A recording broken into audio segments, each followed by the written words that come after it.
Good afternoon, ARCC students, faculty, and staff. Welcome to this spring's Two Rivers Reading Series event. I'd like to thank the TRRS committee members. We have Paige Reel seated here. She'll be helping to interview Charles. Chris McCarthy in the back on video, and Melody Hyde. She'll be coming around maybe taking some photos as we're discussing. And I'd like to thank them all for organizing and hosting this event, and also the English Division faculty for offering to teach our book selection this semester.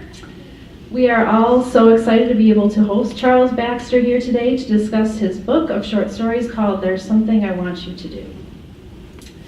Charles Baxter is the author of numerous award-winning novels, short stories, essays, and poetry.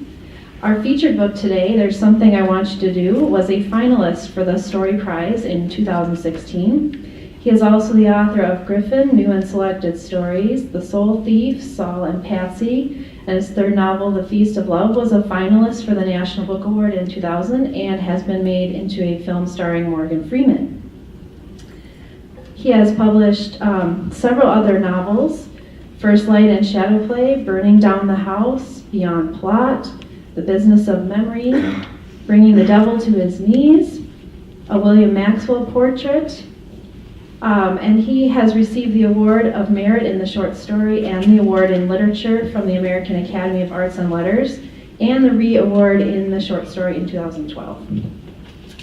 He's local to Minneapolis. He was born in Minneapolis in 1947, graduated from Macalester College with a BA degree in 1969, and the State University of New York at Buffalo with a PhD in 1974, and lived for many years in Ann Arbor, Michigan.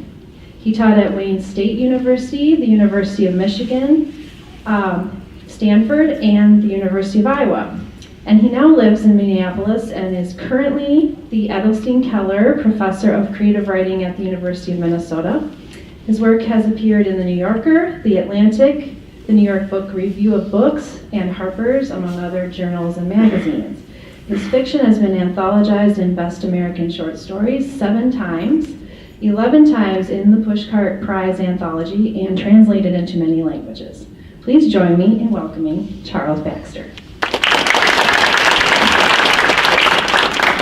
Thank you all for being here. We are happy to have Charles Baxter with us for our Two Rivers Reading Series event today. The first portion of this is going to be interview format, and I'm going to be asking Charles questions that were submitted by probably many of you to your teachers in the courses where you read this book. So we have questions from students and a few questions from faculty as well. Then at the end of the session, we'll leave a little time for questions from the audience. So if your question doesn't get asked, you'll have a chance then to ask them the question. And at the very end, we will conclude with a book signing. Okay, so let's start with the title of your collection, There's Something I Want You to Do. In each story, a character says some version of this line. Sometimes it's exactly worded, sometimes it's slightly adjusted. And it seems like after that line is uttered, it's as if there's a shift in the narrative, as if the characters have kind of crossed a line. I was hoping you could tell us a little bit about how you came to include this sentence in the stories and how you see that line functioning both regarding characters and plot. Well, first of all, I want to thank you for inviting me, and I want to thank all of you for coming on this beautiful spring day. And when I answer these questions, I'll be looking at you, but I also want to address all of you too. The title, There's Something I Want You to Do, and the sentence of the same words that appears in almost all of the stories, is from my mother.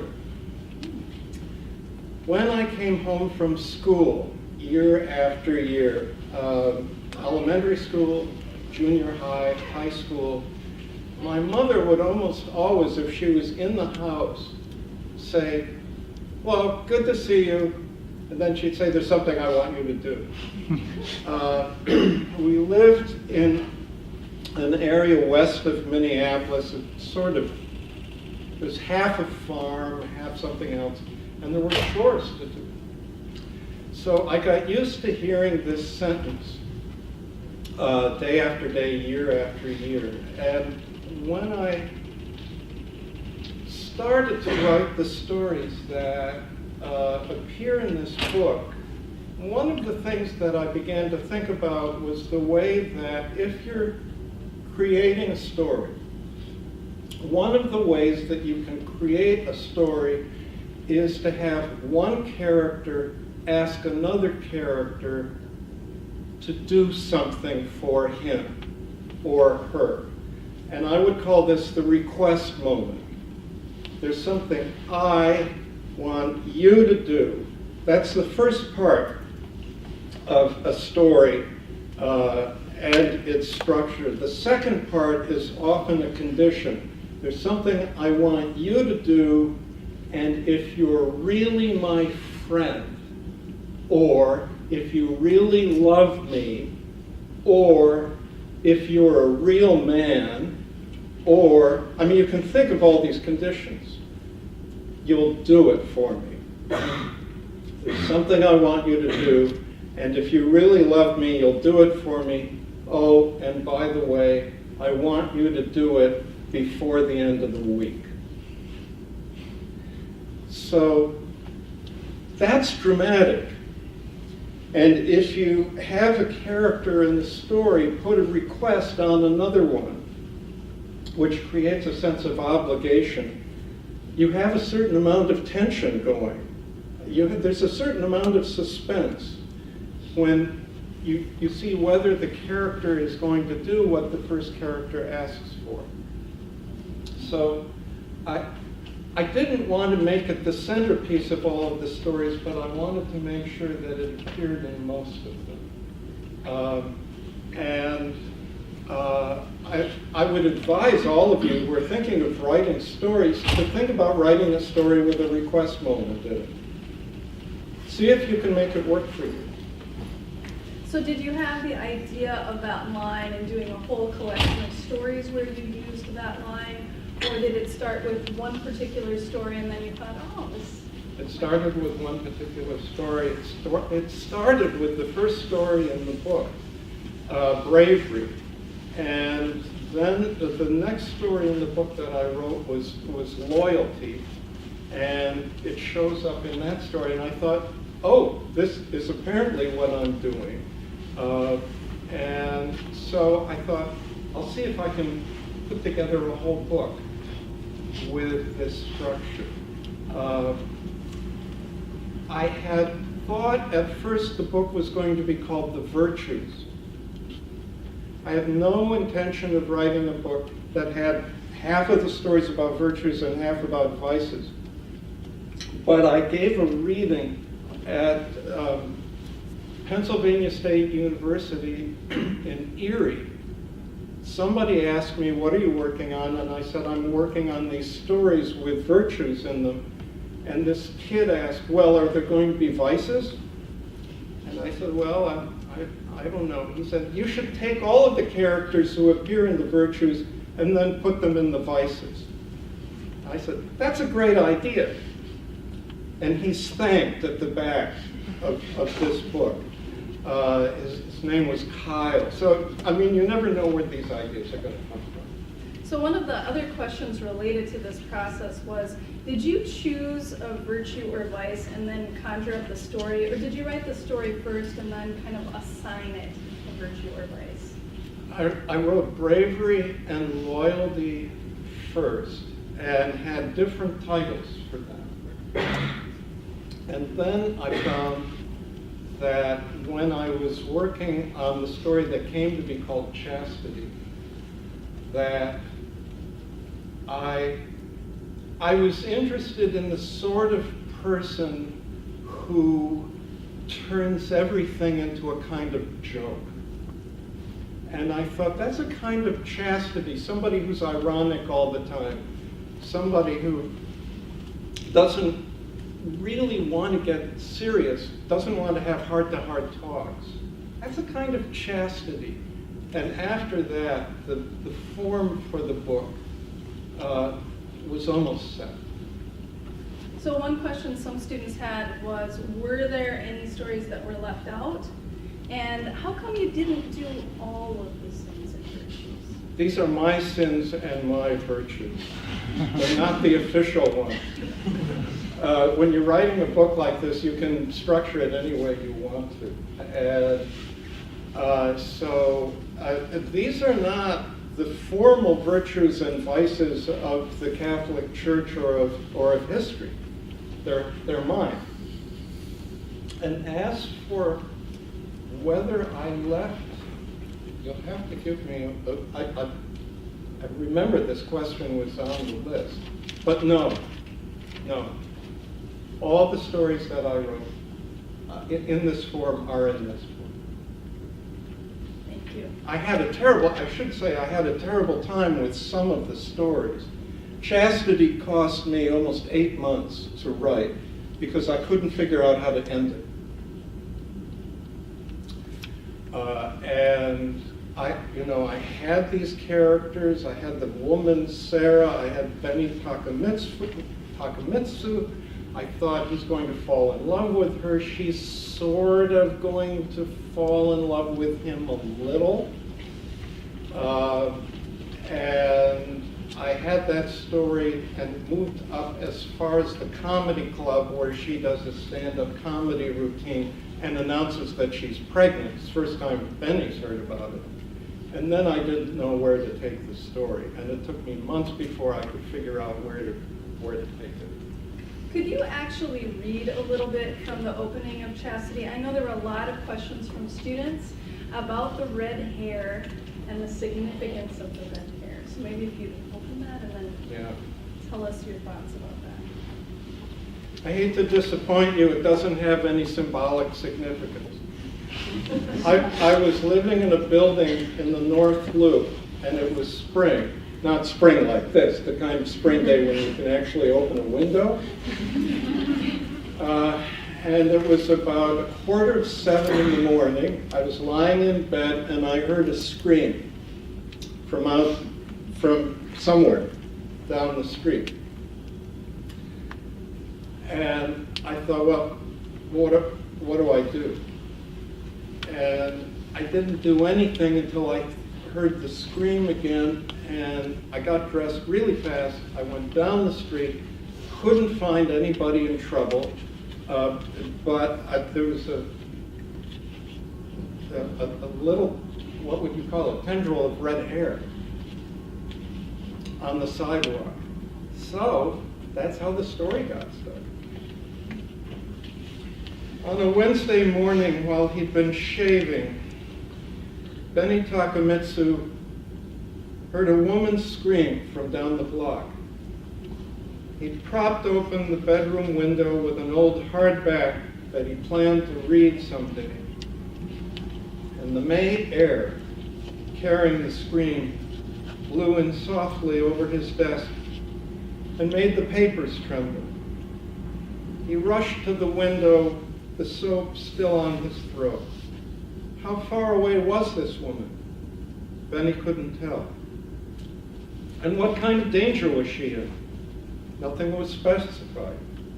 The scream began on one tone and then rose higher as it increased in intensity like a police siren. Through the Venetian blinds, he saw the early morning sunlight flooding everything, including the blossoming lilacs near his building. 2 floors below, a jogger accompanied by a border collie had stopped, and both the jogger and the dog were turned in the same direction. Benny felt the scream burrowing into his body. The sudden jolt of adrenaline made his heart race and his hands clench. Maybe the screaming woman was in an apartment somewhere, screaming at her husband. Maybe he'd forgotten her birthday. After he finished shaving, Benny sat down on the chair and put on his socks, thinking of the miscellaneous human noises that had disturbed him after he had moved into this building. 2 blocks down, a corner bar, Schnitzler's, became a pandemonium factory during summer nights. At closing time, young men emptied out onto the sidewalk would bellow their warrior challenges into the darkness, and the women occasionally lifted their voices in high-pitched alcoholic outcries. Lying in bed, Benny imagined their flushed, belligerent, happy faces. And the young couple in the next apartment over, during the summer when their windows were open, their prideful love yelps acquired carrying power. One of these days, she'd get pregnant, and then her baby would do all the screaming. At his desk, he moved aside some bills and his checkbook before beginning to write an email to his girlfriend. But no, there it was again, a second scream. He put on his shoes, ran down the stairwell, and stepped outside. He turned northeast. What I wanted to do in that story was to suggest to any reader a situation in which you might have to do something. And to ask yourself as a reader, if you had been in Benny's situation, what would you have done? Would you have stayed in your apartment? Would you have gotten dressed? Would you have run down the sidewalk to see what happened? What would you have done? I think a lot of fiction functions by asking the reader, okay, reader, here's the situation, what would you do? And so what's the significance then when he asks his new girlfriend to dye her hair red? I don't know. I don't know. I was sitting at the desk that day, and I had completely forgotten about the red hair on the sidewalk. And the idea came to me that Benny was going to ask Sarah to dye her hair red. And it came out of the blue. And I'm sorry if this disappoints you, that I didn't know why he did it. At the time I wrote it, I did not know why he did it. And it was only after I finished the story that I noticed that he had discovered this red hair on the sidewalk. I know this sounds as if I don't know what I'm doing. But often when you're writing fiction, you only half know why you're writing what you write. You're working on your intuition, and the mind is complicated enough that it gives you cues and ideas and images, and you don't always realize why they're there until later. And it was once I started revising the story, I thought, oh, Benny does this because he discovered the red hair on the sidewalk. I hadn't realized that when I first wrote it. One of Professor Kate Kaiser's students wanted to know, what role does literary fiction play in trying to untangle some of the problems we face in daily life? Empathy. It's as simple as that. Reading fiction enlarges your sense of empathy. It exercises that part of your mind and your heart in which you're reading about other people and you project yourself into their lives. And it gives you situations that you yourself may not have lived through yet, but you may someday.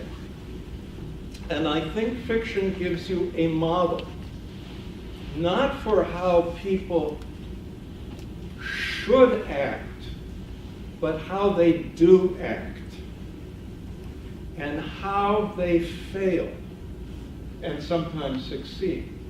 So I just go back to this word empathy, and I would underline it twice. Sometimes we read just for entertainment, and there's nothing wrong with that. You know, you want to see Chevrolet set on fire, you sort of want to see explosions, but for that you can go to the movies. The movies, screen media can do violence much better than this can. But this can exercise your empathy, I think, more thoroughly than screen media can. If you can argue with me about that if you want, but that's my position, and I'm still.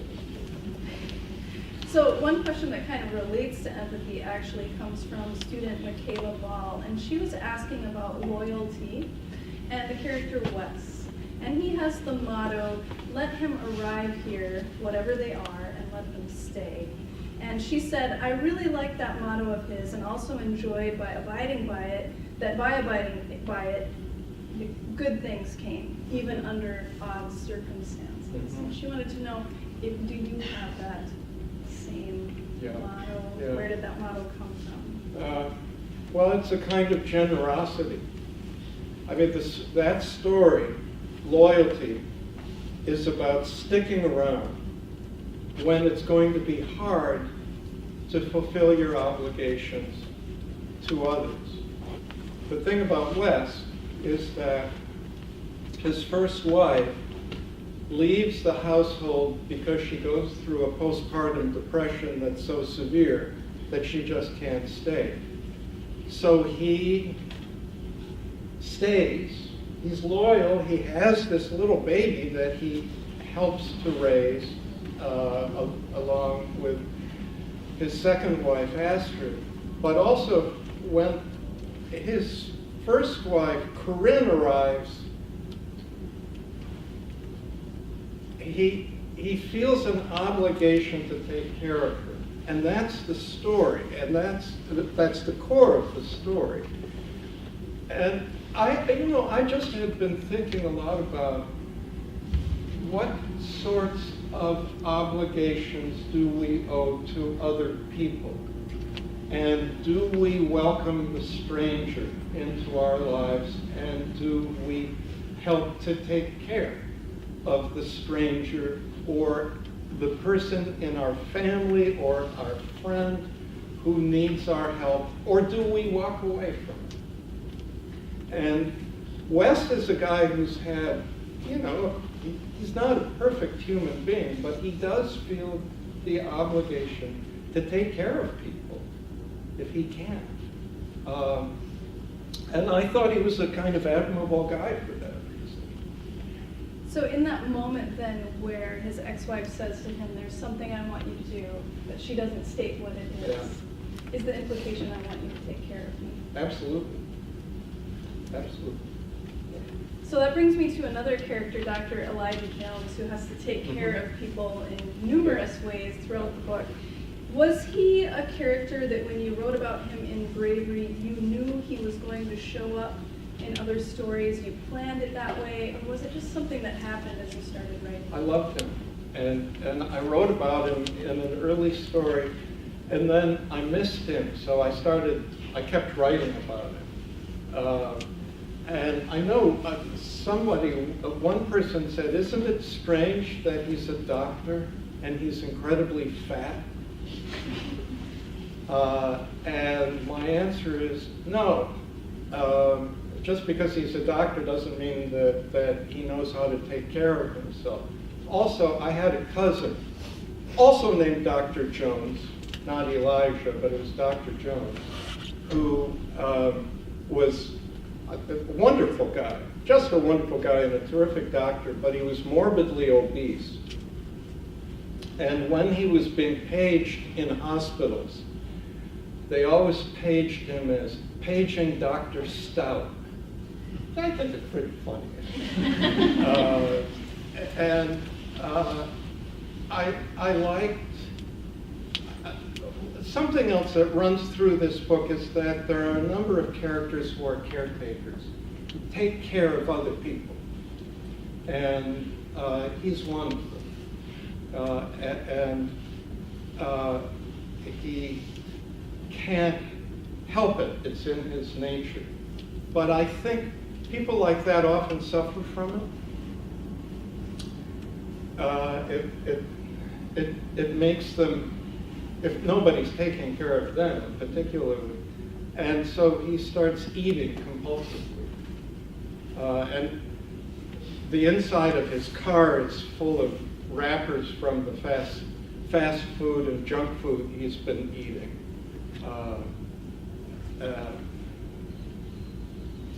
That's. And speaking of that, we had a couple of questions about Dr. Elijah Jones and that accident, and is he about to die? No, he's fine. Well, he's not fine. He's broken his leg. But he's all right. I'll tell you a story. I know some of you were wondering whether these stories came out of any autobiographical experiences. I have been teaching at Stanford, which is in Palo Alto, California, and it's some distance from the San Francisco airport. And I was flying fairly regularly between San Francisco and Minneapolis. And one morning, the guy who picked me up to take me to the airport, I knew him. His name was Khan. He had done this several times before. He picked me up, and I said, "So, Khan, how are you doing this morning?" And he said, "Well, I'm sorry I didn't get any sleep last night." I said, "Well, I can get another driver." He said, "No, it's all right." So we pulled out and we got onto the freeway, the interstate that takes you, it's back in the hills, and it takes you down. You can get off for the San Francisco airport, and it started to rain. I don't know if any of you have ever lived in California, but California drivers are not used to rain. They are not used to rain. They don't know how to drive in it. They don't slow down. And I was in the back seat of this Lincoln Town Car, and I had a fairly clear shot of the rear view mirror. And I saw Khan driving, and he was driving like this, and then he fell asleep. My driver fell asleep. His eyes were closed. And I said, "Khan, Khan," and he suddenly awakened. He jammed his foot on the brake. The car started to fishtail. Then it went sideways, and it went over the side of the hill. And we went tumbling. I don't know, have any of you ever been in a car that rolled? You were? No. Once or several times? Yeah. The Lincoln Town Car, I recommend them, by the way, because they're built like tanks. If you're going to be in a car that rolls, get into a Lincoln Town Car. This thing went down, and he was screaming all the way down. My cell phone came out of my pocket, and it was, as the car kept going over and over, it was sort of floating in the air in front of me. We got down to the bottom of the hill, and I wanted to get out of the car. Sorry, this is a long answer. I wanted to get out of the car before it caught on fire and exploded. And I knocked on the door on my side. It wouldn't open. But I played a bit of football in junior high, and I threw my shoulder against the door on the other side. And it opened, and I got out. And Khan, there was blood coming down his face. And I did my best to get him out. I wasn't sure that it was the right thing to do because I didn't know whether he had broken anything. He had broken his back, as it turns out. But I got him out of the car, and the police arrived and a witness arrived.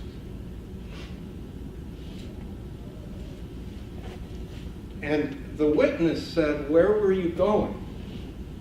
And I said, "I was headed toward the airport." And he said, "Put your suitcase in my car, I'll take you there." So after it's unbelievable.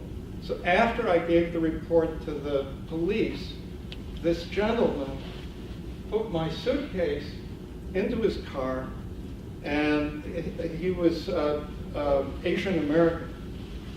And he drove me to the airport. He was talking to his father in Mandarin. And he translated for me, and he said, "My father says it's unbelievable that you're still alive." And so when I came to the end of Gluttony, and I had Dr. Jones in that car, I was thinking of my own experience in that Lincoln Town Car and the fact that my brother Tom once he was a manufacturer's representative, he had once fallen asleep driving at night in the middle of winter outside Delano. Do you guys know where Delano is, west of Minneapolis? They used to make tombstones there. The motto for the tombstone factory was, "Drive carefully, we can wait." But Tom went off the road, his car turned upside down, he broke his leg, he dragged himself across a farmer's field and got to a farmer's house, woke them up, and called for help. And so those two things went together. And one of the things that I tried to get into that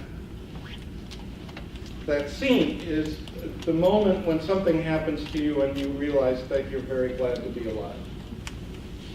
That you had taken your life for granted, and then something happens to you and you realize, I'm glad to be alive, which was how I felt. Yeah.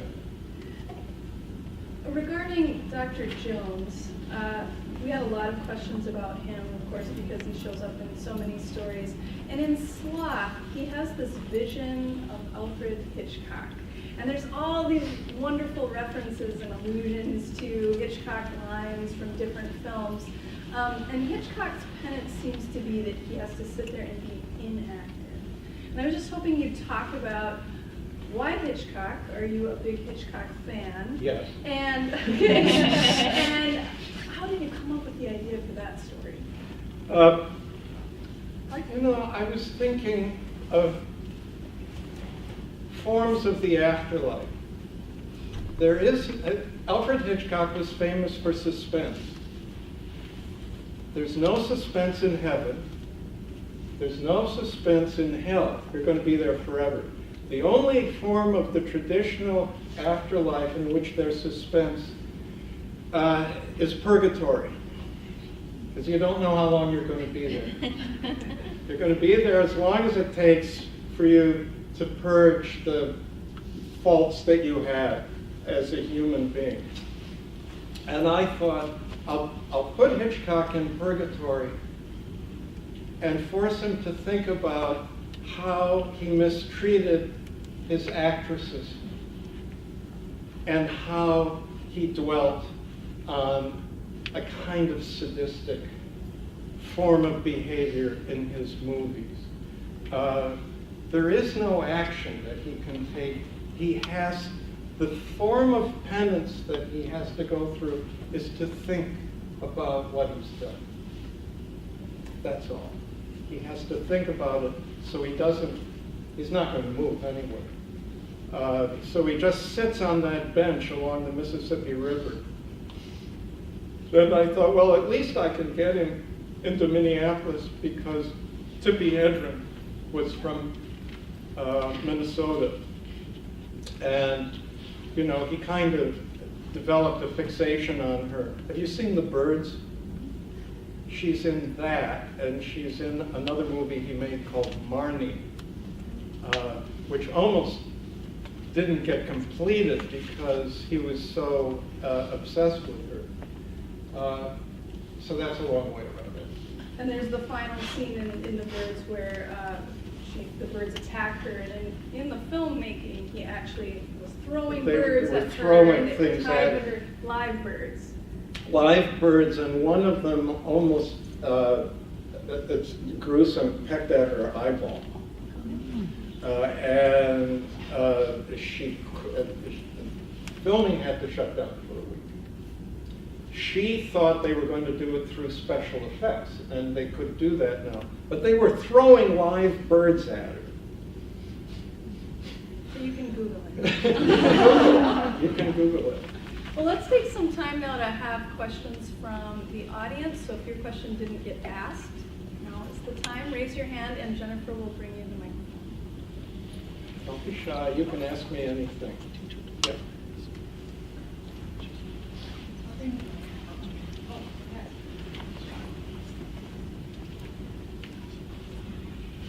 All right. So I actually came across your book because I was in the bookstore and I accidentally bought it for a class. And it was the best mistake I ever made because I love your stories. Thank you. And this question's about Wes and about his character development. One of the scenes is about how he just decides to go sledding one day. I was wondering, what was your process of just coming up with that little snippet that just adds to his character, not so much the movement of the story?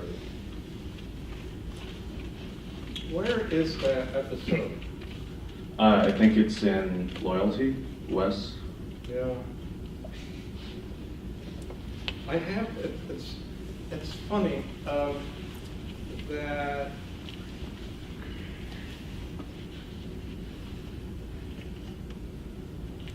I hate to say this, but I don't know. I don't know. Again, sometimes when you're working on a story, you're in a little bit of a dream world. It's a bit like a dream. And sometimes I remember where I put things in a particular story, and sometimes I don't. Do any of you have the page number where that is? I want to give you a good answer, and I'm not giving it. Do you have? Well, if we can't find it, how about advice for a young writer? Okay, that I'm better at.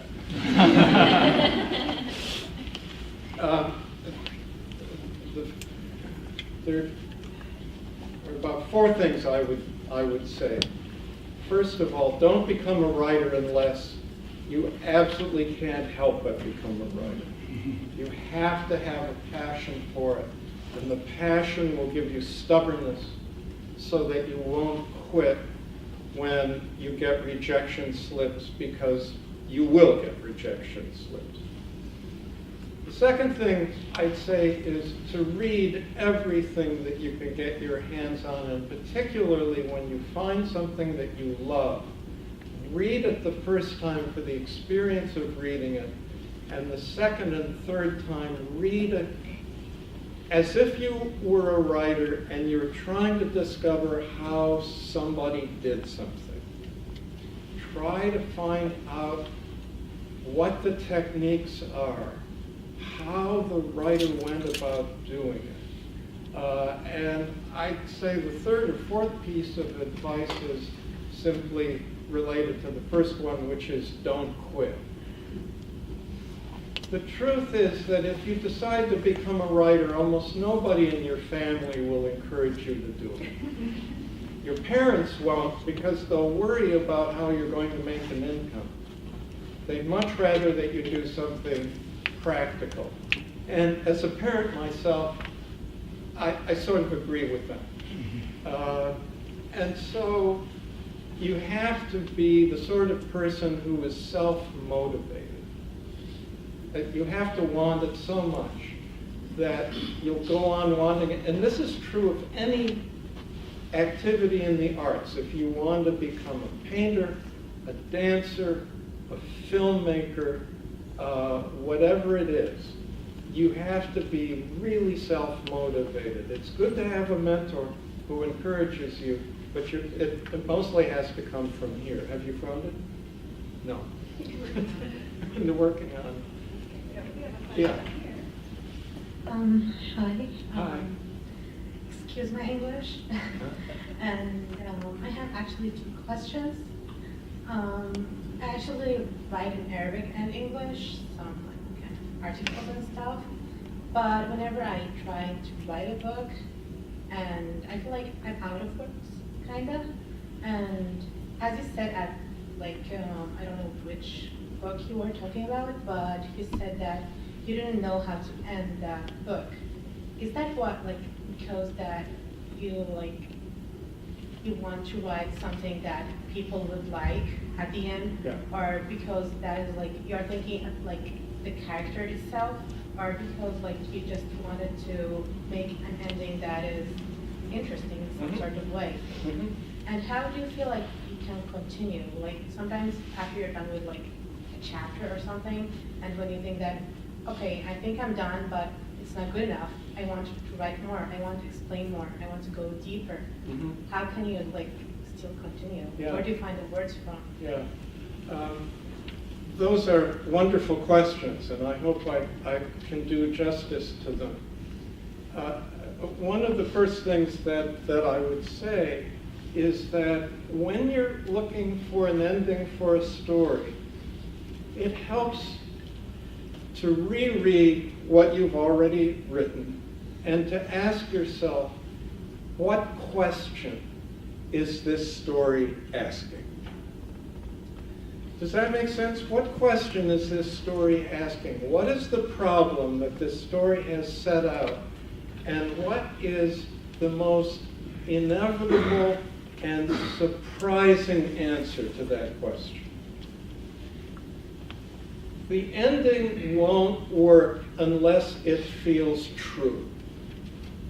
It has to be, it can't come out of nowhere. It has to seem to be true to the situation that you're writing about.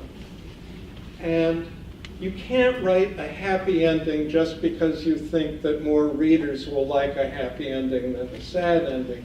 The ending has to come out of the materials that you've put in the story. So I'd say that reread the materials that you've already read, write the ending, and if you're asking about a novel where it then goes, I can give you a piece of advice. Stories begin when things start to go wrong. I hate to break the news, but stories begin when things start to go wrong, and readers are particularly interested in stories in which the characters get into some kind of interesting trouble. So like, so do you think as the character itself, or independently, like, do you think that you are just going to write what is the destiny or of the character, or do you think as the character itself, like, as if you're living the story and like, you know, in that imaginary world? Yeah, if I understand your question properly, I'd say some writers begin with the plot, and then they slot in characters into the plot. I don't write that way. I begin with the characters, and I ask myself, what would this person do? And I also ask, what kind of trouble will this character get him or herself into? Because it's trouble that reveals who we are. If you're just lying in a hammock drinking lemonade, I'm not going to discover very much about you. But if you're in some kind of trouble and you have to deal with it, I'll know more about you if I learn what you've done. And so it's part of the job of the novelist, it's part of the job of the writer to get characters into a kind of interesting trouble.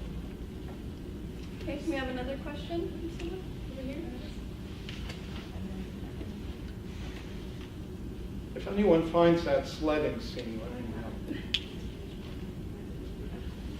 What page? The bottom of page 48. Bottom of page 48. When I was about 8 years old, I took my sled out to one of the city parks. It was the day after a huge snowfall, many inches, where the sledding hill was packed down by the time I got there. And quite a few kids in their boards and saucers and sleds, and they were all screaming after me. Yeah. The sledding scene is there, thank you, because I needed a moment of happiness at the end of the story. Wes thinking about one of the happiest days of his life. And I loved to go sledding when I was a kid. you know, I went skating and skiing, but I loved to sled, and just took that, put it in the at the end. You have. Someone over here. She's got Oh, the sure. microphone, and then Oh, yeah. So I was really curious about the story Vanity. It's my favorite because it left me the most sort of confused and intrigued. And I was just curious your thought process behind it and why it's sort of relevant to the rest of the collection. Yeah, yeah.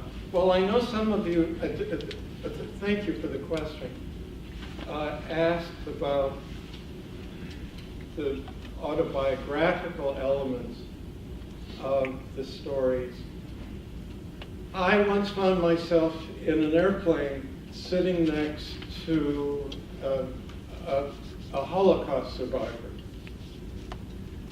And he, in fact, was one of one of the Schindler Jews, as he is in this story.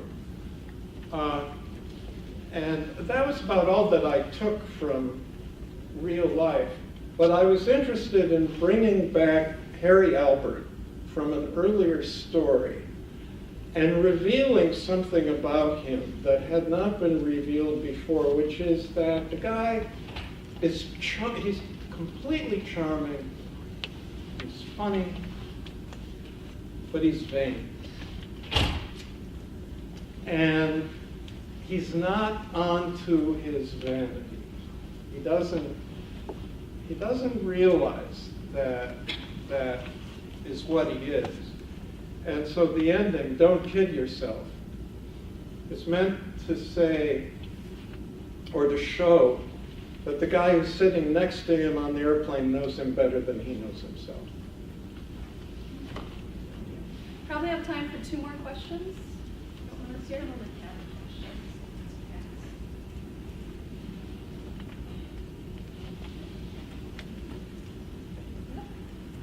Throughout the stories, especially in Sloth and Gluttony, we see how Dr. Elijah Jones' mind is almost kind of unraveling. Mm-hmm. And I was just trying to figure out what's happening to his head. Is it almost like a split personality, or is his mind just kind of going off somewhere? He's suffering because of all the sick children he has to treat. So his mind's basically just breaking?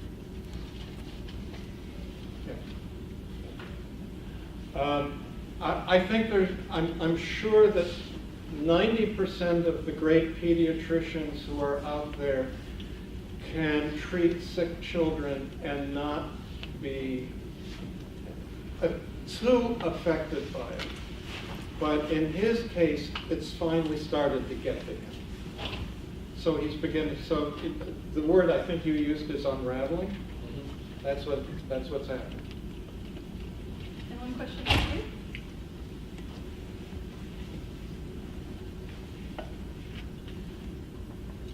Hey, I don't know if I read the story right, but was Astrid planning on stealing the husband from the beginning? Yep, Astrid and Yes. Yes, she was. It was always her plan. Oh, It was always her plan. She always had a thing for him. And it may be that she started complaining about West, or that Corinne started, or that she encouraged Corinne to complain. But I always thought while I was writing the story, Astrid knows exactly what she's doing. Are you Christian? Are you Christian? You follow your religion or not? Are you a Christian? You follow your religion? I'm a kind of lapsed Christian. I'm a sort of bad Christian. And have you read the 5 people you met in heaven, the book? It's called The 5 People You Met in Heaven. I forgot the writer, but it's like it goes the same way with the book of the book with the guy who is the Hitchcock whatever guy. Have you read the book? Oh no, Mitch Albom. Yes. Yeah. No, I haven't read it. For the end of Avarice, I had that character go into the afterlife. And I thought, I was just writing it and I thought, what's going to happen to her? Well, the first thing that's going to happen is that she's going to see the spirit of her long dead husband. And the other thing that's going to happen is that she's going to have to decide between the two rooms. In one of the rooms, there's this beautiful character whose first question is, do you admire me? And in the other room, the only thing that's asked of her is love. And I thought, she's going to choose the room where all that is asked of her is love. Because if somebody says, do you admire me? That person is proud and vain. And those are the features that we associate with Satan. Sorry, we are out of time. I just want to remind you that there is a second session from 2 to 2:50 where we'll be asking some different questions about different stories, so feel free to come back for that. And if you would like to have your book signed, you can line up along here, and Mr. Baxter has agreed to do some signings. Thank you all so much for coming. Let's thank Charles Baxter.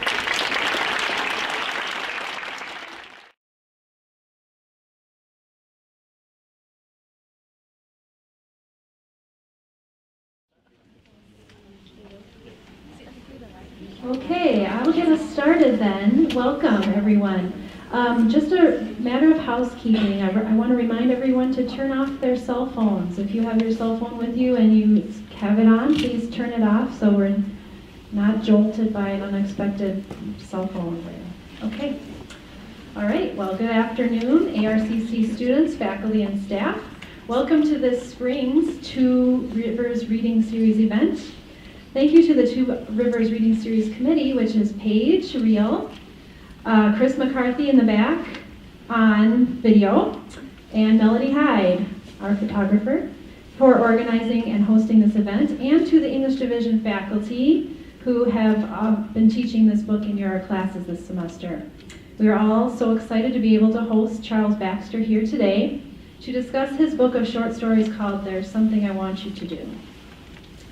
Charles Baxter is the author of numerous award-winning novels, short stories, essays, and poetry. Our featured book today, There's Something I Want You to Do, was a finalist for the Story Prize in 2016. He is also the author of Griffin, New and Selected Stories, The Soul Thief, Saul and Patsy, and his third novel, The Feast of Love, was a finalist for the National Book Award in 2000 and has been made into an excellent film starring Morgan Freeman. He has published 2 other novels, First Light and Shadow Play, and 4 books of stories. He has also published essays on fiction collected in Burning Down the House and Beyond Plot, and has edited or co-edited several books of essays, The Business of Memory, published by Grey Wolf, Bringing the Devil to His Knees, the University of Michigan Press, and a William Maxwell portrait, published in 2004. He has edited the stories of Sherwood Anderson, published by the Library of America in 2012. His book of poems, Imaginary Paintings, was published by Paris Review Editions. He also edited Best New American Voices 2001 and was the judge for the Bakeless Prize in Fiction in 2004. He has received the Award of Merit in the short story and the Award in Literature from the American Academy of Arts and Letters and the Rhee Award in the short story in 2012. He was born here in Minneapolis in 1947, graduated from Macalester College with a BA degree in 1969, and the State University of New York at Buffalo with a PhD in 1974, and then lived for many years in Ann Arbor, Michigan. He taught at Wayne State University, the University of Michigan, Stanford, and the University of Iowa. He now lives in Minneapolis and is currently the Edelstein Keller Professor of Creative Writing at the University of Minnesota. His work has appeared in The New Yorker, The Atlantic, the New York Review of Books, and Harper's, among other journals and magazines. His fiction has been anthologized in Best American Short Stories 7 times, 11 times in the Pushcart Prize Anthology, and then also translated into many languages. Please join me in welcoming Charles Baxter.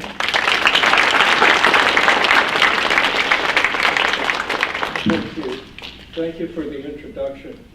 Before we go on, though, I have to say, first of all, that I'm very honored to be here and very grateful for the invitation. And thank you all for coming. But you can all do me a great favor, which is if you're home and the film version of The Feast of Love comes on, and it sometimes is shown on HBO, sometimes on MGM, on one of those, don't see it. I can't stand that movie. But this will be our secret. Don't. I heard the same camera Stephen King was with The Shining. Yeah, that's true.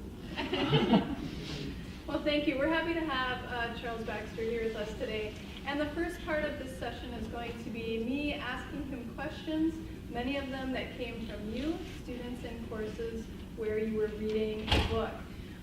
Then at the end, there will be time for questions from the audience. And after that, he will stick around for a book signing as well if you'd like to get your copy of the book signed. Just out of curiosity, how many of you were here at the earlier session at 12 o'clock? Okay, 1%. All right.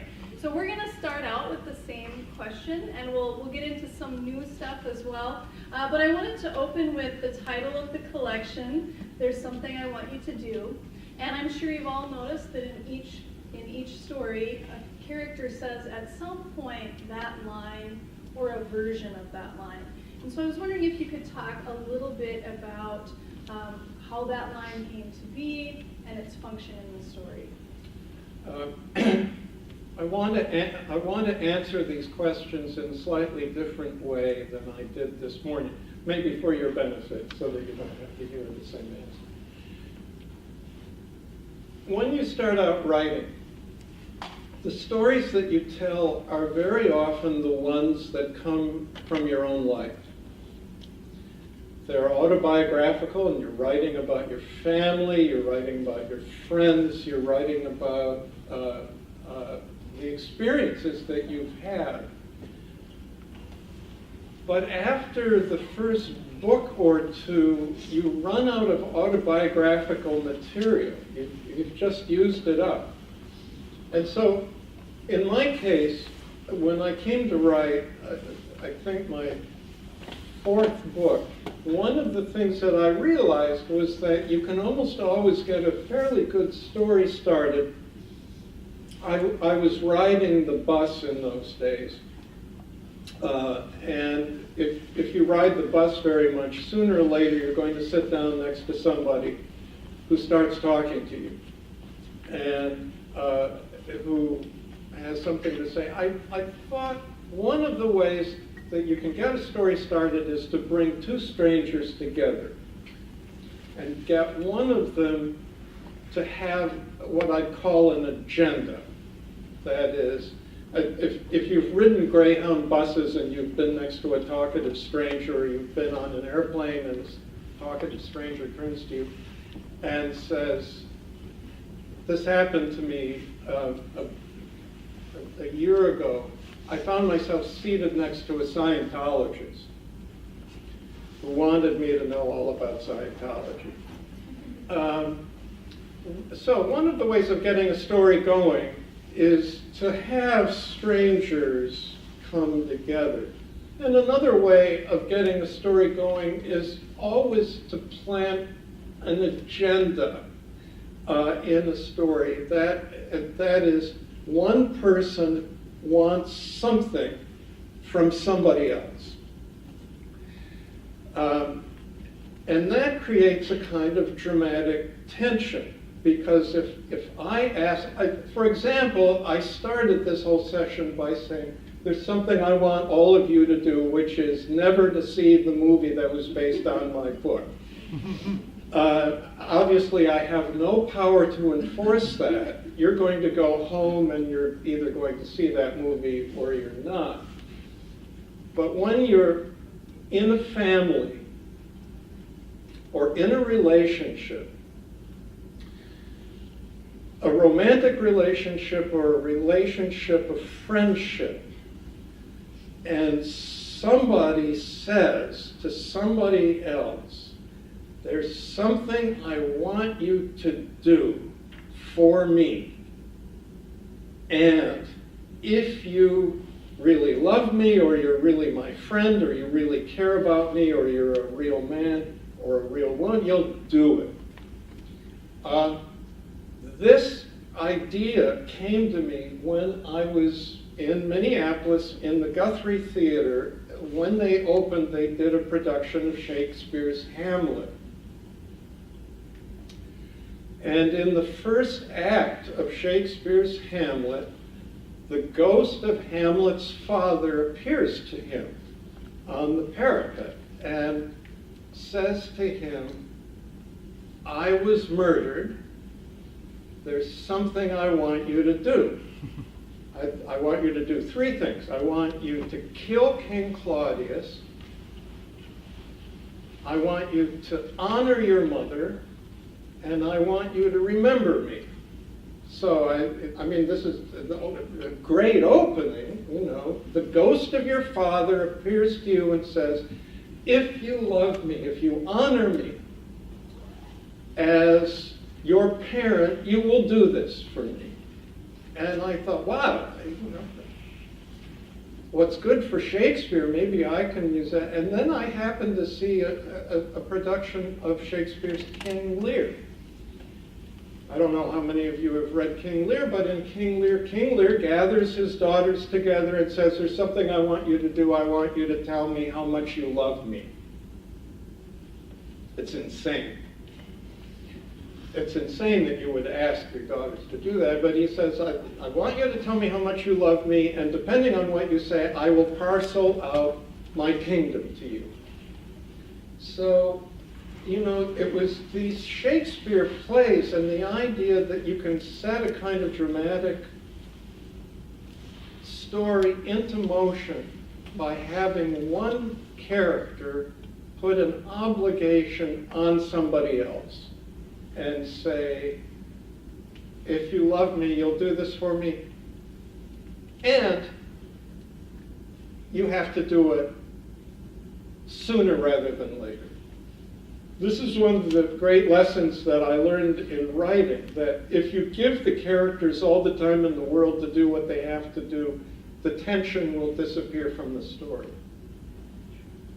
So a good writer will often set the clock ticking and say, and make the characters do whatever it is they have to do sooner rather than later. So I hope that answers it. Yes. So let's talk about the first time we hear that line in your book, which is in the story Bravery. And we have this moment between Susan and Elijah where she says, I want you to stop beating me. Where did that come from? And is the impetus behind that request, does that come from her jealousy of Elijah? The answer to that question is simple. My wife said that to me. And yes, it was jealousy. What can I tell you? That happened. It happened 38 years ago. My son is now 39 years old, but when he was a baby and he was being weaned, I was upstairs in the house. I had a bottle of breast milk. I was feeding him with the bottle, and she came upstairs, and I think she would say later, she didn't know quite what overcame her, but she didn't want me to be doing it. You know, I remembered it. I remembered it. You have to remember things that happened to you. You have to remember things that happened to you. And you have to remember things that you did. Particularly those moments when you did something you didn't think you would do. Or things that after you did it, you thought that wasn't me. I don't think I would have done that, but I did it. That's the kind of material that stories derive from. And so that brings me to a question that I know Professor Oakstad's students wanted to know, which is, do you record observations throughout the day? Do you have any kind of a writer's journal? How do you ensure that you remember those important moments? Yeah, I keep journals around. Not so much as I used to. I used to, in fact, have a journal in my car. I kept it on the passenger side. So I'd be driving along and I'd think of something and I'd write it down. Once I was in Canada on a freeway and I had to pull over onto the shoulder because I could hear one of the characters, I know this sounds psychotic, but I could hear one of the characters talking to me. And what she said was, what did she? I love that guy. I suppose I made a man out of him, but it doesn't seem like that big an accomplishment. So I pulled the car over and I wrote it down, and that's in the Feast of Love. If you're serious about writing, it's good to keep journals around, or keep a place on your iPhone to write something in. And if somebody says something to you that's kind of weird and funny, write it down. The thing about writing is that writers are a little bit like spies. You end up observing other people and remembering what they said, so that maybe someday you won't write it down exactly, but somehow you'll use it. Another question related to writing all the stories in this book was, how long did it take you from beginning to end to write all these stories, put the book together, and get it published? Almost all of my books have taken about 4 years to write, from start to finish. This one, in some ways, took a little longer because loyalty came out of a story that I started about 30 years ago, and I put it away in the drawer. I couldn't figure out how to write it. And I was in the sort of dry patch as a writer, and I pulled out, this is how old I am, the drafts of Loyalty that I found in my desk drawer were written on a typewriter. You remember typewriters? I have one. You have one? Good for you. Yeah. Well, when I started writing, it was before word processors, it was before computers, and I had typed this up. And the opening of this story, I stood in the driveway. It was sleeting the day she left. I had agreed not to follow her. She was so eager to go, she forgot to use the windshield wipers until she was halfway down the block. She turned in the corner, the tires splashed slush, the front end dipped from the bad shocks, and she was gone. That's from about 35 years ago. That's how long ago. But if you're a writer, you try to save everything so that someday you may use it. So there's a couple of student questions about loyalty. Tiffany Herr asked, when reading the story Loyalty, Astrid is eager to convince Corinne that Wes is no good for her, yet she marries the guy that she supposedly despised.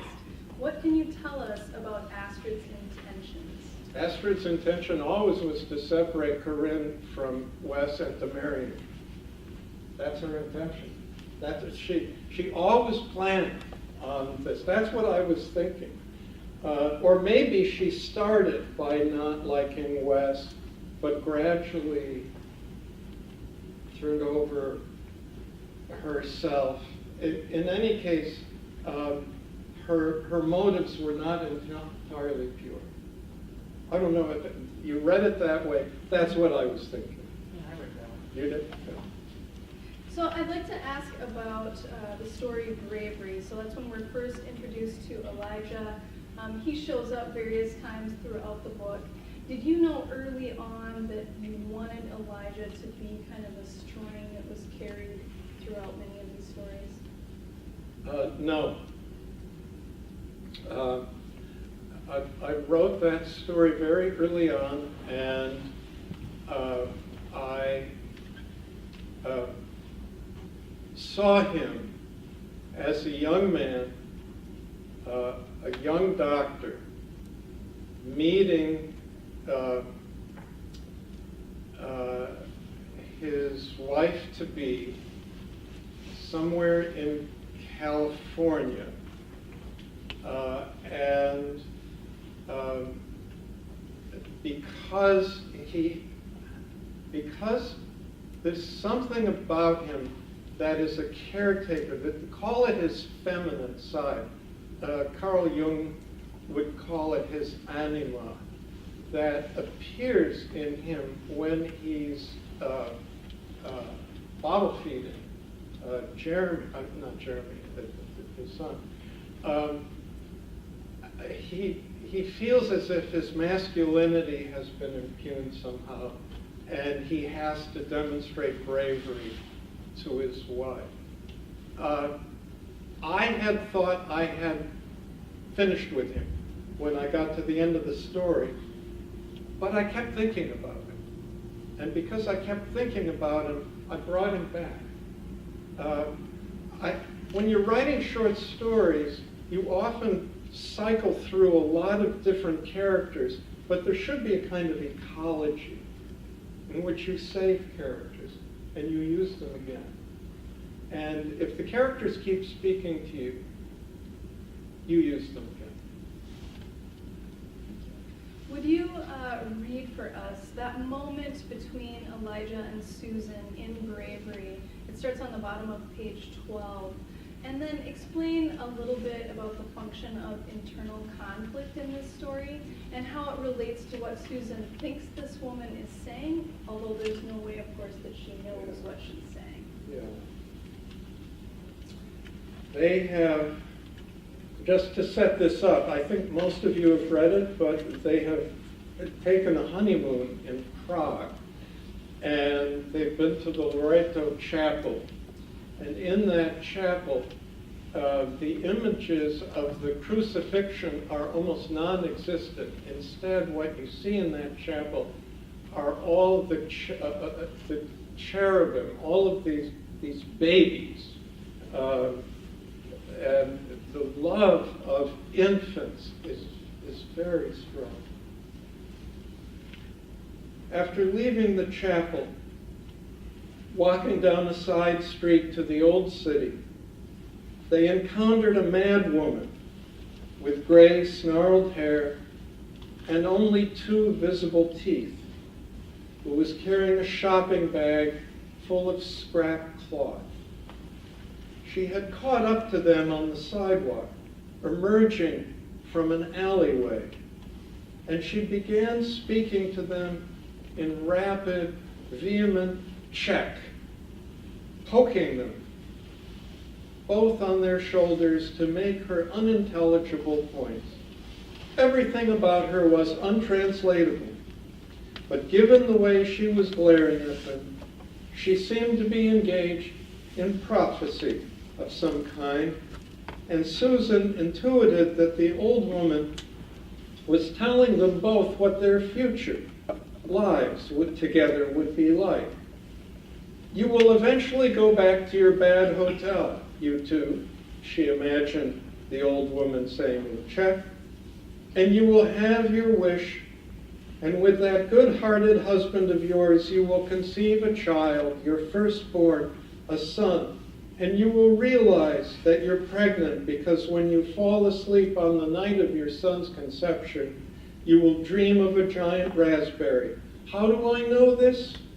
Look at me. It's my business to know. I'm out of my mind. Eli gently nudged the woman away from Susan and taking his wife's hand and crossing the street. When Susan broke free from her husband's grip and looked back, she saw the old woman shouting, "You're going to be terribly jealous of your husband because of the woman in him," the old woman screamed in Czech, or so Susan imagined, but somehow that made no sense. She was still trying to puzzle it out when she turned around and was gently knocked over by a trolley car that had slowed for the Malostranski stop. And your question was? The question was about the character of Susan and this moment and how the internal conflict plays out here. She doesn't know what this woman is saying, obviously, but how does internal conflict drive forward your stories? When you think about an internal conflict, what you're thinking about is an obsession, something that you have to think about because you can't resolve it. And it's in the nature of an obsession. First of all, that obsessions are good for stories. And the second feature about an obsession is that people who are in the grip of an obsession tend to see an answer to their problem everywhere they look. Or they see an intensification of the problem everywhere they look. So Susan, thinking about what may happen, and I have to say, most women who are about to become mothers often worry about what kind of a mother they will be, and whether the husband or the partner or the boyfriend is going to take any part in the raising of this child.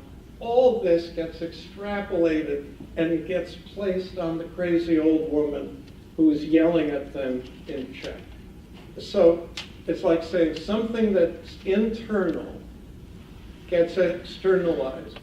The thing about writing is that as a writer, you don't want to say too often, she thought, she believed, she thought, she knew. You want to put it out there in the world where there's something happening, and what's happening reflects the thoughts and feelings that the characters have.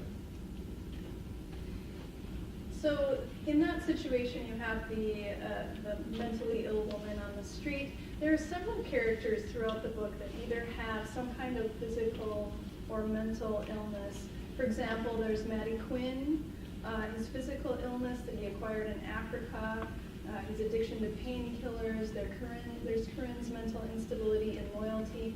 So what is the role of illness and suffering in your stories? What I said to the group this morning was, stories begin when things start to go wrong. And I don't find illness in and of itself a particularly good subject for stories. What's interesting is what illness does to somebody. What's interesting is what an injury does to someone. And how does a person cope with what has happened to her or to him? And I think it's very important to say that if you write a character who is sick, that you not say that this person is his illness. This person is somebody who also happens to be ill. It's the same thing if you write a person who has a drinking problem or a drug problem.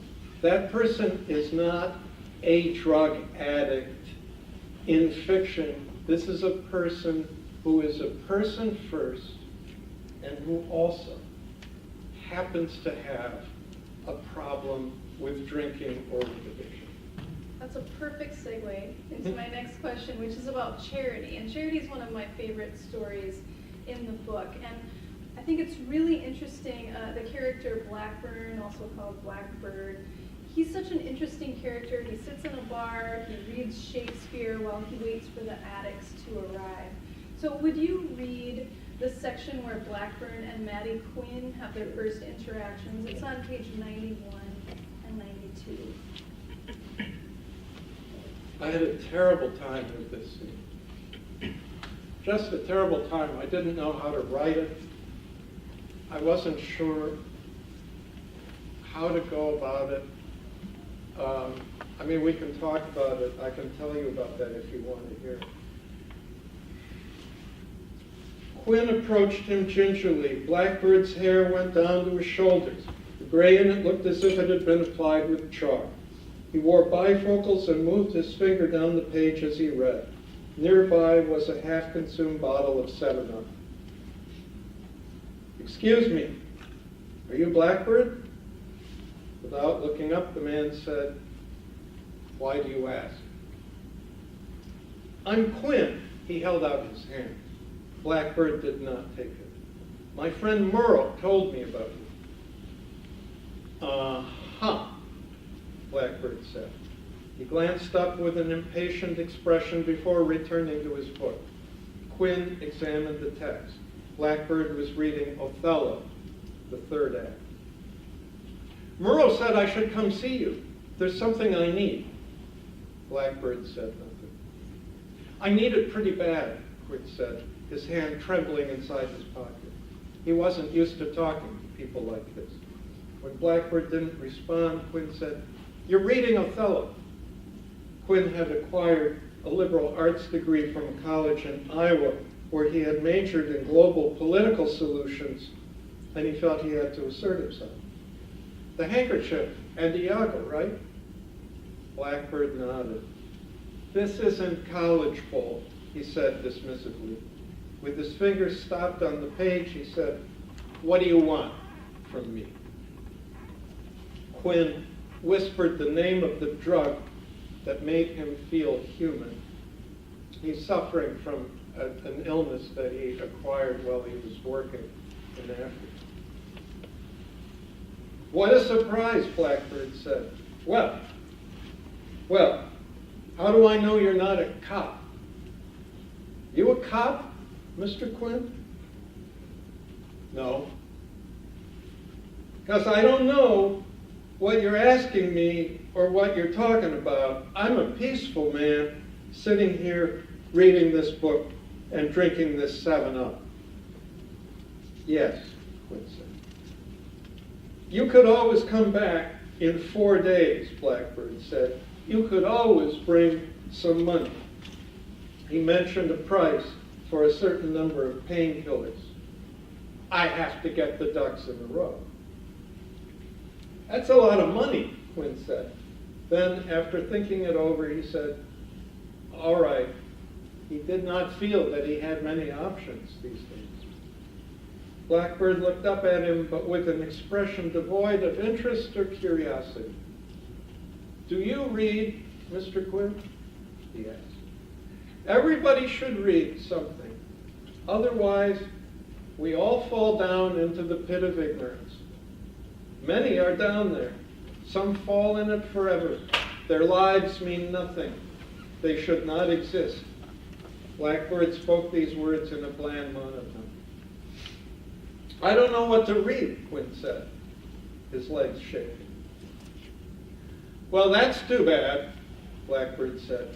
"Next time you come here, bring a book. I need some proof that you exist. The Minneapolis Public Library is 2 blocks away. But if you come back, bring the money. Otherwise, it's no show." Thank you. So my question has to do with Blackbird's statement about people not reading and falling into the pit of ignorance. And he says their lives mean nothing, they should not exist. Then when Maddie returns and doesn't have the book, on page 95, Blackburn says, "I can't say that I'm surprised." And I wondered if that request to bring a book was a sort of test, it seems like Blackburn feels justified in giving the drugs to people who don't read, those he feels are ignorant. Would he have given Maddie the drugs if he'd shown up with a book? Yeah. I'm going to pose this question to all of you to think about. You're about to write a scene in which a guy who's in chronic bad pain and who can't afford prescription painkillers has to get something from a street dealer.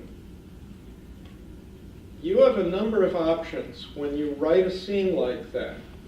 You can do it the way it's usually done on TV, so that the drug dealer does the sort of thing that you expect a drug dealer to do, you know, and who acts like a sort of stereotypical drug dealer. Or you can do something in the scene that makes it flip over. And so the reader feels, this seems strange, but maybe it's also true. Maybe a drug dealer sits around in a bar reading and waits for people, his clients, to come to him. Once I had figured that out, once I had this image of Blackbird at the bar, and he's a white guy, by the way, I thought that he has contempt for his clients. And I never was sure whether he was really reading Shakespeare or not, but I thought, this is a guy who's constantly putting his clients into a test. You know, I'm reading, you bring a book next time you come, and if you don't bring a book, you're one of those people who deserves to disappear from the face of the earth. This is not a nice guy. And he's the sort of guy who, if somebody lives or dies, he doesn't care. I wanted to convey that. I wanted to convey in a very indirect way how desperately creepy he really is, even though he's reading Shakespeare. I don't expect that if you go to a drug dealer, you're going to find a paragon of human virtue. I think it's going to be more like this scene than anything else. And a lot of your characters are these very well-rounded but flawed people, as we all are. I'd like to talk about Dolores from Avarice. We didn't talk about her in the earlier session. So she thinks frequently about the drunk driver who killed her husband. And in the story, you talk about how it's a socialite who goes home and curls up next to her husband. And I was wondering if that story was inspired by real life. It made me think of the 2011 hit and run where Amy Spencer, the wife of former Vikings player Joe Spencer, hit and killed a chef from True Tie. Bingo. Yes. Yes. That story is drawn from the headlines. You know, I've given readings from this book around the United States, and the only people who ever recognized the actual background to that story are people who live in the Twin Cities, because that's Amy Spencer. And the accident, call it the accident that she had, is very close to the way that it's narrated here. I was interested in the way that, according to the newspaper articles, she tried to get her stepdaughter to take the fall for her. And I thought, what on earth could make a person do that? And I thought, well, she just didn't want to give up all of the material wealth that she lived in. And so gradually the story became about that greed of always wanting more, and was sort of sacrificing others for it. But yes. I love that story, and I also love, I'll just have one more question, and then we'll turn it out to the students for questions, so think about what you want to ask. I love the story Gluttony, and Elijah, where he's, surrounded by all this junk food that he's eating in the car, and he gets to his son's girlfriend's parents' house in Delano. And I wanted you to just talk a little bit about creating those parents, because I thought that was such an interesting portrayal of a different type of gluttony, kind of a self-righteous gluttony. Yeah. Could I read it? Yes. Passage from it.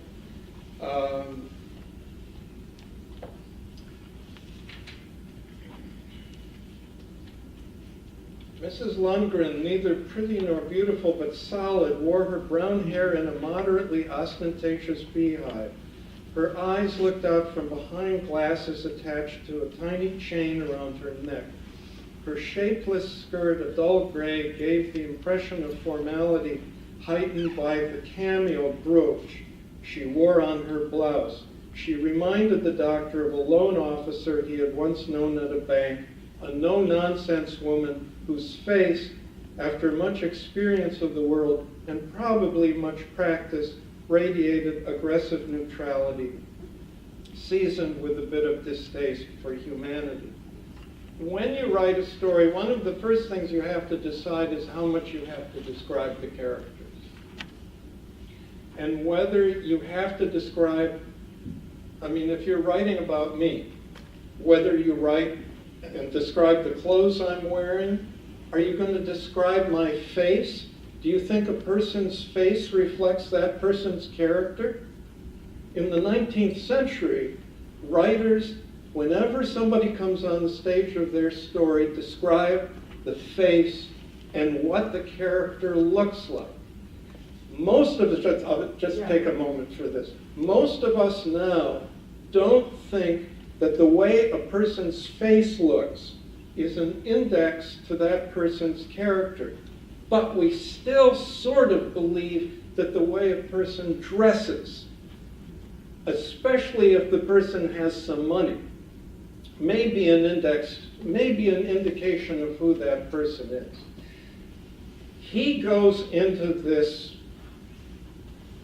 house in Delano because his son has knocked up their daughter and the daughter has had an abortion. And of course, her parents are furious. I wanted to give a picture of a couple like that, what their house was like, what her hair was like. I wanted a couple of Midwesterners to be pictured so that anybody reading this book in some other part of the United States would know how Midwesterners sometimes dress and how they act. And that's why they're described in the way that they are. I went into a lot of detail about that house and their clothes and their facial expressions because I had to be fair to them, and I had to get them on the page. If you leave Minnesota and you're in Seattle and you're talking to audiences and you say, I write about Minnesotans, they'll say, is it like Lake Wobegon? And you say, no, it isn't like Lake Wobegon. And then they'll say, well, what about Fargo? Do they all talk like that? And my answer often now is, oh no, we never talk like, oh gosh, no. No, we never do that. But I am a kind of ambassador from this part of the country to people who live elsewhere, and I want to give as clear a picture of a certain kind of Minnesotan as I can. Thank you. So we will take some questions from the audience. If you have a question, raise your hand. Jennifer will come over. If you could state your question clearly and succinctly, that would be great. Sure. I'll hold the microphone. Well, okay, sure. Come on, okay. Yeah, sorry. Well, one quick thing, two questions really. First one, if I had to describe you, first thing I would notice is your boots. That you're dressed in a suit, yet you're wearing rugged work boots. It snowed. I know, but I'm saying that, you know. Yeah. Well, the second question is in the short story Chastity, the lengthy stand-up section. Did you do any research on that? Do you have a background in comedy? Because it wasn't written right. I'm sorry. My uncle was a comedian. Do you do stand-up? Well, my uncle was a professional comedian who worked with Louis Anderson.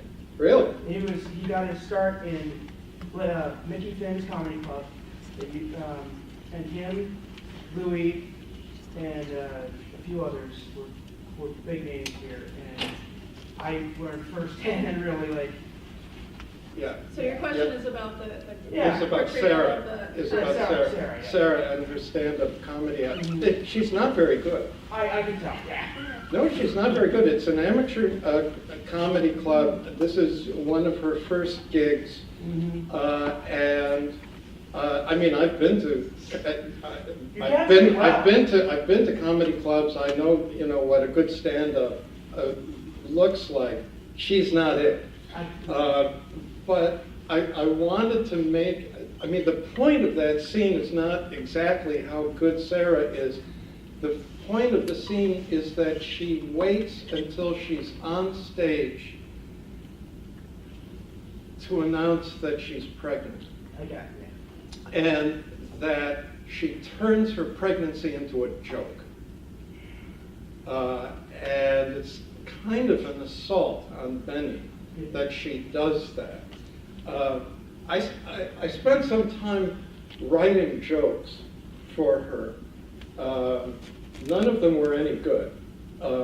It's hard to write good jokes. It is. You know, but the scene is angled in such a way that I don't know if you've ever known anybody who sort of turns everything into a joke and can never quite treat anything seriously, even the big things.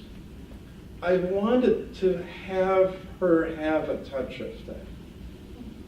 Another question?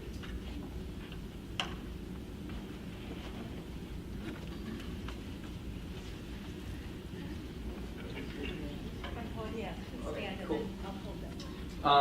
I was just wondering, because your characters are so rounded, so complex. I was just wondering if you had like extensive notes on each character, kind of outside of the actual stories, like stuff that doesn't even make it into the story, just so you like know them personally, almost. Yeah. When you all heard the question. The question is, do I take notes on the characters? My answer generally is no. What I do is, before I sit down to write, I find a comfortable chair, I'm sitting in it, I'm looking off at the wall, and I'm trying to see the character, and I'm trying to hear her or him. How does this person talk? What does she say? And then I start to think, what kind of a person are you? And this is when you're all writing your stories or thinking about writing fiction, one of the things that you do when you're thinking about a character is to ask, of course, what does this character look like? But then you have to start thinking about, what is this character's secret strength? And what is her secret weakness? What does she have a weakness for? Secrecy, the things that we don't show everyone, is one of the great generators of stories. So a story will often be about what a character says she wants, as opposed to what she really wants. And the way what she really wants gradually comes out in the course of the story. And so I'm sitting there. This used to happen, I would just sit there trying to see my character, and my wife would come in and say, "What are you doing?" And I would say, "I'm working." The great thing about writing is that you can sit in a chair and gaze off into space and say to people, "You're working." You know, beats lifting bricks. And, you know, I feel very lucky having had the life of a writer that I've had. It's just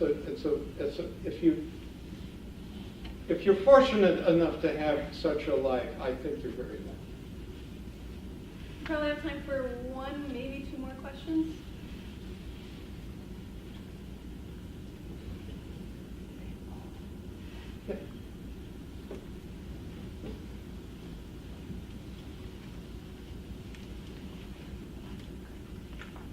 Do you think about like what your characters' lives would have been before the story and after the story? Like in The Fault in Our Stars, when I don't remember her name, she goes to somewhere in Europe and she's talking to the writer and he's like, "I don't know, I don't care what happens afterwards." Do you think about what their lives are after the story if someone were to ask you?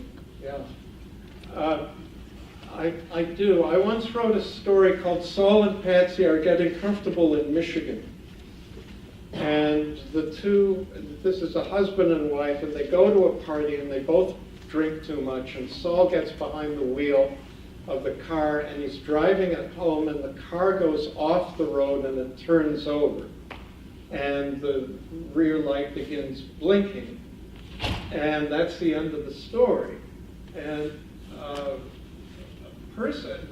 it was published, and the person who read the story came up to me and was furious and said, "You have your nerve killing off that nice couple."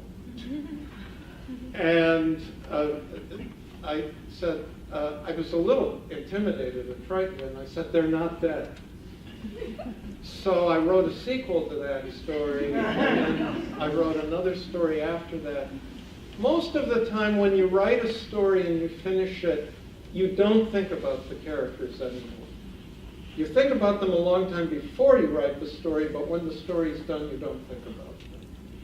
If they stay in your head, if you go on hearing their voices, it means you need to write something else with them in it. Because there's something more that they have to tell you. One of the important things about stories is what you cause yourself to think of, but but more importantly, what comes up just involuntarily, the things that you imagine without forcing it. And that's where a lot of the stories come from. And the characters who keep talking to you are the characters you keep writing. Thank you. We don't have any time for more questions, but I will encourage you to stick around and get your book signed. If you need an attendance certificate, you can get one at the door from an English faculty. Let's give Charles Baxter a round of applause. Thank you.